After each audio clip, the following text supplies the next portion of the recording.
That is why today I am signing a new executive order placing travel restrictions on Somalia, Haiti, Libya. It has happened again.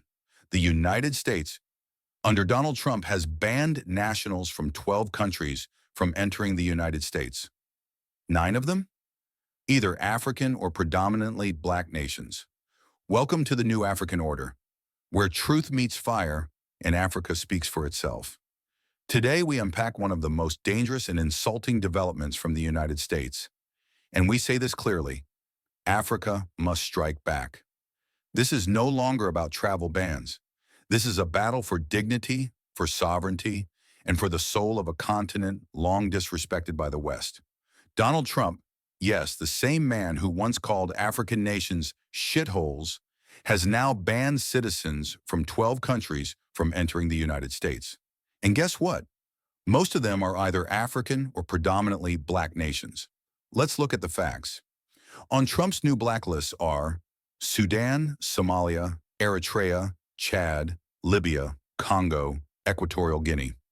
Add to that Iran, Myanmar, Haiti, and Afghanistan, and you see exactly what this is: a racial purge of the visa system.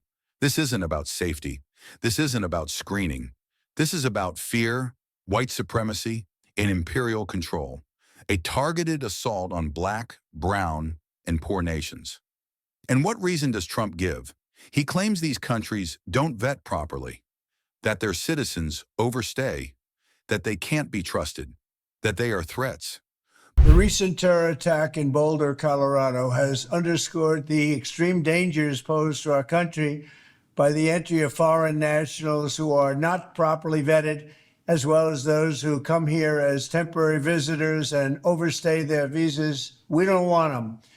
In the 21st century, we've seen one terror attack after another carried out by foreign visa overstayers from dangerous places all over the world. And thanks to Biden's open door policies, today there are millions and millions of these illegals who should not be in our country. In my first term, my powerful travel restrictions were one of our most successful policies, and they were a key part of preventing major foreign terror attacks on American soil.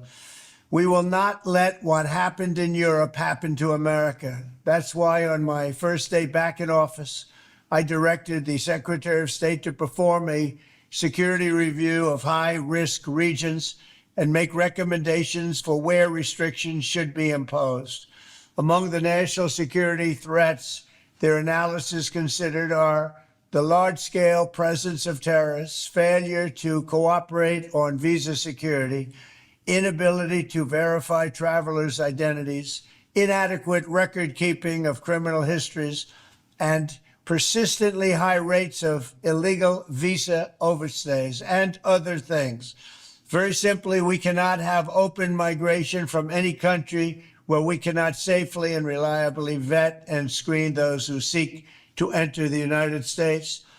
That is why today I am signing a new executive order placing travel restrictions on countries including Yemen, Somalia, Haiti, Libya, and numerous others. The strength of the restrictions we're applying depends on the severity of the threat posed. The list is subject to revision based on whether material improvements are made, and likewise new countries can be added as threats emerge around the world.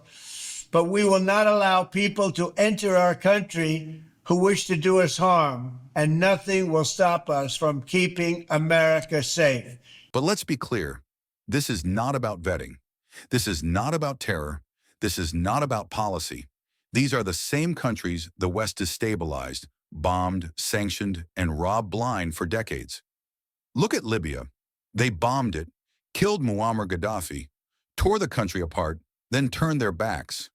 Now, after bleeding them dry, the U.S. slams the door in their faces. This isn't just hypocrisy. This is a weaponized form of global racism and control. And let's not forget, this so-called ban came after an attack in Boulder, Colorado. The suspect, Egyptian, a country not even on the list. But instead of targeting Egypt, Trump bans Sudan. He bans Eritrea. He bans Chad, as usual. Why? Because this was never really about vetting. It was always about who's considered valuable and who's disposable. Why now? And if the Boulder attack was part of your reasoning, why not include Egypt on that list where the suspect is from? Well, because Egypt has been a country that we deal with very closely. They have things under control.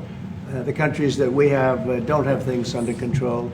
And why now? I can say that it can't come soon enough, frankly. We want to keep bad people out of our country. The Biden administration allowed some horrendous people, and we're getting them out one by one, and we're not stopping until we get them out. We have thousands of murderers. So what should Africa do? Here at the New African Order, we say, enough of this global humiliation. We must no longer plead. We must no longer fight for entry into the United States. We must strike back diplomatically and economically. If we allow ourselves to keep begging for entry into a system that sees us as threats, we will remain prisoners of our own silence. This is the moment for every African government, especially those with a spine, to stand up and say, no more. No more one-sided diplomacy. No more humiliation. Let us impose strict visa restrictions on U.S. citizens. Let us suspend unnecessary partnerships. Let us review every American NGO, every Western interest operating on African soil. Because while they are banning our students, our doctors, our engineers, their corporations are still here, looting our minerals, exploiting our youth, bribing our officials. And as they humiliate one African nation, the rest must not remain silent. We must rise as one voice. We must rise as one continent. If you are a diplomat, a scholar, a business person, or a government advisor watching this video, what do you think the best diplomatic response from African states should be to this kind of targeted racism and humiliation? Drop your thoughts in the comments section. We want to hear from those in positions to shape policy.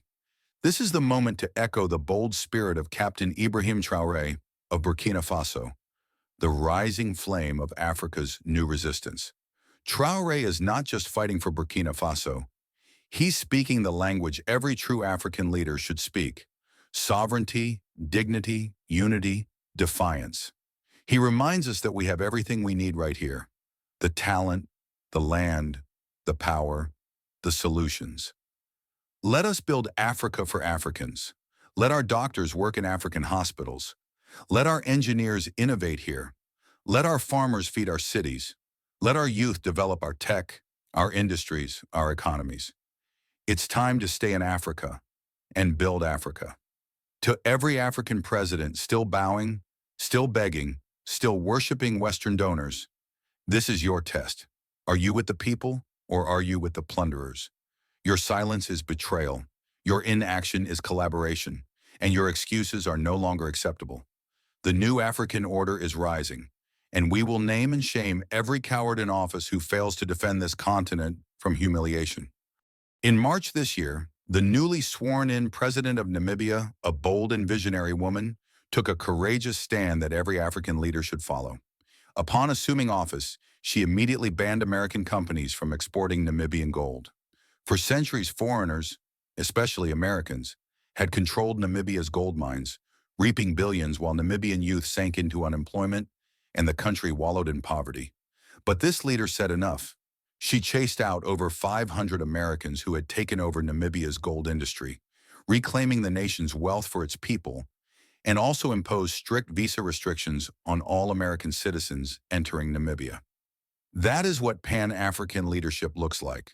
That is what resistance looks like. That is what the new African order demands across the continent. And in light of Trump's racist travel ban, Namibia's move must become the blueprint. Not only should African nations speak up, they must act economically and diplomatically in solidarity with every banned and disrespected African nation. Donald Trump may have signed a travel ban, but what he's really done is light a fire across Africa, a fire that will burn away cowardice, fear, and dependency. This is our moment. We must organize, mobilize, and Pan-Africanize. We must speak with one voice, not country by country, but continent to continent. This is not a protest. This is not a plea. This is the new African order, and this time, we must make the rules. You don't need us. We don't need you. Let's open the floor. What role should African youth play in demanding this shift? Should student unions, artists, entrepreneurs, and activists begin to form continental coalitions to pressure leaders and institutions? Tell us what you think. Speak now. Drop your voice in the comment section and let the world hear from the sons and daughters of this continent.